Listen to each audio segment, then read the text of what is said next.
Hi, welcome to Haunted Road Media. I'm author and ghost historian Mike Ricksecker. Today is a bit of a treat here. I'm doing a collaboration with Amber Walter, and if you want to watch her video associated with this, you'll have to click the link below, which as soon as she gets her video up, I will put that there. I'm not really sure which one of us is going to get the video up first. Maybe I will, maybe she will. But in any case, once her video is up, then that link will be below, so please go ahead and check that out. And basically what our collaboration is our scariest paranormal ghost experiences, which should be very interesting. She's mentioned quite a few before to me that have happened, and also in a couple of her videos on her channel, which is Amber Walter's Life. And with me, I'm again, an author and ghost historian, author of paranormal books. I'm also a paranormal investigator. So I have a number of different stories to share. In fact, I'm actually on the road right now, just got finished up with an investigation, got a little delayed, and ended up overnight in a hotel because of some car problems. So I'm kind of doing this on the fly. Didn't even have time for a shave. So, scariest ghost experiences. I'm actually going to mention a couple different ones here because those that regularly watch my channel know of what I consider my scariest ghost experiences, so I want to provide a little bit extra for those that regularly watch my channel. But I will go ahead and include it here for those that are new viewers. And if you are a new viewer, please go ahead and subscribe, and I'll put a button right here. Thank you. So the first experience that I want to talk about that I actually consider my scariest ghost experience, I was a child. I was probably about 7, 8 years old, right around there, maybe as old as 9. I have a hard time remembering what actual age I was, but I was about that young. And I woke up in the middle of the night, and in the corner of my room there was a tall, dark humanoid figure, what we call a shadow person. And the image that I'm portraying on the green screen right now is an artist's rendering of my experience. The artist is Tillery, and he provided this image for one of my books, Encounters with the Paranormal, which is from Haunted Road Media. So yeah, I woke up in the middle of the night, saw this humanoid figure standing in the corner there, was scared to death. You know, I'm just a little kid. And I'm just looking at it, I'm looking at it. I want to scream, but can't. I'm just going to put this out there right at the front. A lot of people will call this a sleep paralysis incident, and I have a video on that as well. But this was not a sleep paralysis incident, and we'll get to that in just a moment. So this humanoid figure came up to me, leaned over me. Again, I'm trying to scream. My mouth opens up. Nothing is coming out. And it does the strangest thing to me. It crosses my arms across my body. So right there can't be a sleep paralysis incident because my arms are moving. After it does this, again, I'm still trying to scream and nothing's coming out. If anything, that was the one thing that couldn't work. It runs down the hallway, and I turn my head and I watch it go because my doorway is right there and I can see the hallway. And it opens the door of the linen closet and goes in the linen closet and disappears. Don't know why. So I get up from bed, go into my parents' room, I'm all scared, and I tell them what happened. My parents, of course, tell me that it was just a bad dream. Well, it wasn't. That experience truly did happen to me. Not all my shadow person experiences have been like that. Some have just looked in or just darted across the room or something like that. This one was truly, truly a terrifying experience in which I couldn't even scream. That's how scared I was. I will say that nothing like that has happened to me again with a shadow person, and I have experienced true sleep paralysis after the fact. So I really do know what sleep paralysis feels like and how it occurs in my body. But an incident like that, with the shadow person coming up to me like that, interacting with me and all of that has not happened since. It's only been that one time. So the second incident that I'm going to talk about happened during the investigation. We were actually cleansing a home, and this was actually during the filming for an episode of The Haunted, which was on Animal Planet. This particular episode was called Monster in the Closet, and it was a residential house in Edmond, Oklahoma. We had been out there about 5 different times to investigate the home. They were having a lot of different problems, particularly with this red eye entity that hung out in the girl's closet. She was an older girl daughter that lived with the family, like early 20s. Through our investigations, we had picked up on a lot of different activity, a lot of different EVPs, things like that. And there was even an incident where I did see a large black shadow, a big black mass in her room during a time when the cat was kind of freaking out in the house, and it went up to the doorway, I saw it, and then it dissipated. The cat took off. But that's not the incident I'm going to talk about. I'm just describing things that were going on in the home. And so we had Carl Johnson out there during this taping of the episode. He was going to cleanse the house. He's a demonologist. He's worked with ghost hunters, for those of you that are new to my channel that can't place the name. And we were going through the house. He was blessing it. We had the holy water, the candles, the sage, all of that stuff.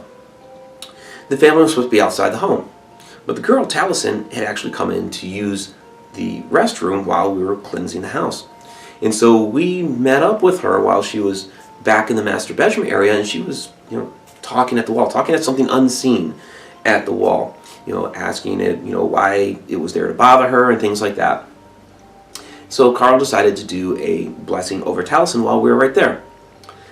And the episode doesn't do this piece justice. For those that have seen the episode, you will remember a point in time where Taliesin doubles over in pain and collapses. That really happened. And there is an EVP within that episode that they show earlier that says die. But that EVP was actually captured right then when she seemingly got punched in the gut and doubled over and collapsed. It was right then. I picked that up on my audio recorder, and they played it earlier in the episode, like I said, but it was right then and there. Truly a scary moment that was going on. I didn't hear that until later, but it really put into perspective what was happening, that there was something that was actually physically attacking her. Sure, we could see it, but it was something that was saying, die. This is a chance to reveal yourself, and we command you, by the holy powers, by the angels that visit this house. Oh! Ow! All right. Ow! We got her back up on her feet, and she was okay. Carl continued to bless the room, and other crazy things started happening, where the back door that comes into the master bedroom kept blowing open, and we were closing it. It was blowing open. We were closing it. It was blowing open. Ended up locking it. Crazy stuff. Carl blesses the door. All of a sudden, back in Taliesin's bedroom, we had a tri-field meter set up right on a dresser near the closet, where she kept seeing the red eyes of this entity that had been terrifying her, and that started going off like crazy. So there was a lot of things going on all at one time. We finally get out into the backyard, where basically the idea is to push the thing out into the backyard. The wind starts kicking up like crazy. It's howling. The cats are running around like crazy, and finally Carl gets done with his prayer. The wind subsides.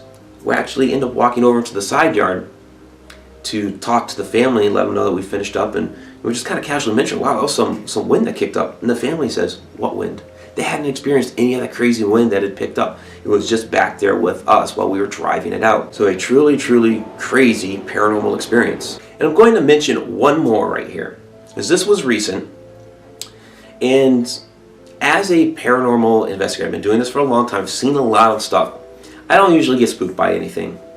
I haven't for a long time. I mean, really, the incident that I just described at the house in Edmond, Oklahoma, there was some scary stuff that was going on. I was okay with it. I wasn't getting, truly scared. I was concerned, very interested and curious as to what was going on. That's usually my reaction, is I'm very curious as to what it is that I'm experiencing, which is probably why I make a pretty good paranormal investigator, because I'm more curious about what's going on rather than getting scared about the environment and things that are happening. But this particular incident that I'm about to talk about, I did experience some fear. And I'm not going to describe the setting too much, just for privacy type issues. This was back at the beginning of November, and I received a call, and I drove down to the back of this house. It was pitch black late at night, and it was in the back of an abandoned house. There was some apparent renovation going on, but nobody was really there. It looked like it hadn't been worked on in a while, and stuff was just kind of laying around. So I got into this, got out of my car, got into this other vehicle, and we're sitting back there, and we are talking about a lot of different things. And there was just this extreme heaviness about the entire area. You could feel it weighing on your shoulders. You could feel this absolute sorrow about the place mixed with a type of hatred. It was really creepy. Okay, like I said, it was very dark back there. The place was abandoned, but it wasn't just that. There was also something about the woods in the back of the house, and whatever it was felt like it was associated to the land. Now, I'm going to put a disclaimer out here that I don't claim to be a psychic. I don't claim to be a medium. None of that. People that I work with in the paranormal will tell me that I'm more sensitive than I give myself credit for. But I don't ever go there because I don't ever want to portray myself as something that I'm not. So I just leave it as, I'm a private investigator, I'm a writer, I'm a ghostorian. I do a lot with research, history, telling the stories of the things that happen to these people and why they're ghosts now and the locations in which they haunt. But I do feel things. And this place was very heavy and dark. I'm looking through the mirrors of the SUV that we're in, and I can see things moving in the trees behind the house. I feel like something's approaching the truck. I'm seeing shadows within their rear view mirror as I'm looking. The side mirror, the rear view mirror. And I'm seeing all this different shadow movement and feeling this dark heaviness coming closer and closer and closer. And finally it's like, we should get out of here. There's something not cool going down here. Whatever it is associated to the land. It's old. The things that happen in the house were derived from that negative energy that's associated with the land, and the negative things that happened within this house, bad, nasty things that happened within this house, have added on to that negative energy and have made whatever is there even worse. It has powered it. And so let's get out of here.